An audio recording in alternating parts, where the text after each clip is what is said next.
Alright, so you could turn it either way to unlock it.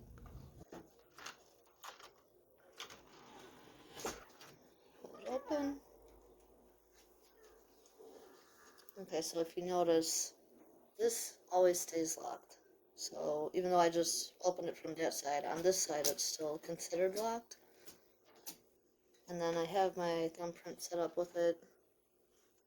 Lock opened. And now if we pull on it, now it does something, and then in just a second it'll re-auto lock. There you go. So we heard it re-auto lock. Now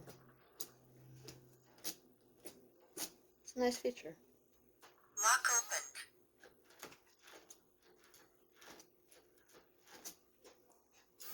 You can pull this both ways too.